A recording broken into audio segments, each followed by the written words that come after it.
అమరావతి పునర్నిర్మాణ సభలో అమరావతి నమో నమ అని 2 సార్లు పలికి లోకేష్ తన ప్రసంగాన్ని ప్రారంభించారు. అమరావతి నమో నమః, అమరావతి నమో నమః. వేదికమైనున్న ఆర్కిటెక్ట్ ఆఫ్ మోడర్న్ భారత్ గౌరవ ప్రధానమంత్రి నరేంద్ర మోడీ గారికి, మన పేదల నాయకుడు గౌరవ ముఖ్యమంత్రి చంద్రబాబు నాయుడు గారికి, నా అన్న గౌరవ ఉప ముఖ్యమంత్రి పవన్ అన్నకి, వేదికమైనున్న ఇతర గౌరవ పెద్దలకు, ప్రాణాలు సైతం లెక్క చేయకుండా అమరావతి కోసం పోరాడిన రైతులకు, ప్రజలకు నా హృదయపూర్వక నమస్కారాలు. ముందుగా పహల్గామ్ ఉగ్రవాద దాడిలో చనిపోయిన వారికి నేను నివాళులర్పిస్తున్నా. ఉగ్రవాదుల దాడిలో చనిపోయిన వారి కుటుంబానికి దేశం మొత్తం అండగా నిలబడుతుంది. పాకిస్తాన్ గీత దాటింది, అమాయకుల్ని చంపింది, చాలా పెద్ద తప్పు చేసింది. ఒక్క పాకిస్తాన్ కాదు, 100 పాకిస్తాన్లు వచ్చినా భారతదేశ నేలపై మొలిచిన గడ్డి కూడా పీకలేరు. 100 పాకిస్తాన్లకు సమాధానం చెప్పే ఒక్క మిసైల్ మన దగ్గర ఉంది. ఆ మిసైల్ ఏంటో తెలుసా? నమో గౌరవ ప్రధానమంత్రి నరేంద్ర మోడీ గారు.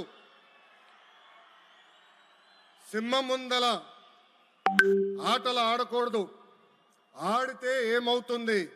మన సింహం నమో కొట్టే దెబ్బకి వరల్డ్ మ్యాప్లోనే పాకిస్తాన్ అని మిస్సింగ్ రావటం ఖాయం.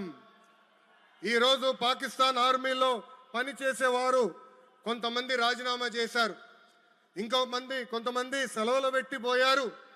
దట్ ఈస్ మన నమో. నమో కొట్టే దెబ్బకి పాకిస్తాన్ దిమ్మ తిరుగుతాం ఖాయం. ఈరోజు నేను గర్వంగా చెప్పగలుగుతున్నా, ఎంటైర్ నేషన్ స్టాండ్స్ విత్ మన నమో. కేంద్రం ఈరోజు కులగణన చేయాలనే నిర్ణయం తీసుకుంది. ఇది ఒక నిర్ణయం కాదు, ఇది ఒక సంచలనం. Wear others hesitated for decades, Namo acted, rewriting history with courage. True to his commitment to empower the marginalized and deprived, Namo's bold stroke will deliver social justice in its truest form. నమో గారికి ఆంధ్రప్రదేశ్ అన్న, అమరావతి అన్న ఎంతో ప్రేమ. ఇప్పుడు ఆయన ఢిల్లీలో ఎంత బిజీగా ఉన్నారో మనందరూ తెలుసు. ఆయన ఈ కార్యక్రమానికి వచ్చారు. 2024 ఎన్నికల్లో ప్రజలు ఎన్డీఏ ప్రభుత్వానికి 94 సీట్లు గెలిపించారు. అందుకే మన ప్రధాని నమో గారు ఆంధ్రప్రదేశ్ కోరిన అన్ని కోరికలు తీరుస్తున్నారు. మొన్నే విశాఖపట్నానికి వచ్చి railway zone, NTPC green project, Nakkapalli bulk drug park కి నిధులు కేటాయించారు. ఏకంగా విశాఖపట్నం ఉక్కు ఫ్యాక్టరీని కాపాడారు. ఇప్పుడు అమరావతికి వచ్చి నిధులే కాదు, పనులు కూడా ప్రారంభించబోతున్నారు. మనం ఒకసారి గతం కూడా గుర్తు చేసుకోవాలి. 2014లో రాష్ట్ర విభజన జరిగింది. కట్టుబట్టలతో మెడబట్టి మన బయటికి గెంటేశారు. ఎక్కడి నుంచి పరిపాలించాలో తెలియని పరిస్థితి. కానీ మన సిబిఎన్ గారికి సంక్షోభాలు కొత్త కాదు. ఒక పక్కన సంక్షేమం, మరో పక్కన అభివృద్ధి చేసి చూపించారు. అందరి ఆమోదం తెలిపిన తర్వాతనే అమరావతి రాజధానిగా ప్రకటించారు. రైతులు చేసిన త్యాగం వల్ల ఈరోజు అమరావతి ఏర్పడింది. ఒకే రాజధాని, అభివృద్ధి వికేంద్రీకరణ అనే ఎజెండాతో మన ప్రభుత్వం ముందరికెళ్ళింది. రాయలసీమను ఎలక్ట్రానిక్స్, ఆటోమోటివ్, రెన్యూవబుల్ ఎనర్జీ హబ్గా తయారు చేశాం. గోదావరి జిల్లాలో ఆక్వాని పెద్ద ఎత్తున ప్రోత్సహించాం. ఉత్తరాంధ్రలో ఐటీ, ఫార్మా కంపెనీలు కూడా ఆనాడు మనం తీసుకొచ్చాం. కానీ 2019 నుంచి 24 వరకు విధ్వంస పాలన మనం చూసాం. మన సిబిఎన్ పై ఉన్న వ్యక్తిగత కక్షతో అమరావతిని చంపేయాలని చూశారు.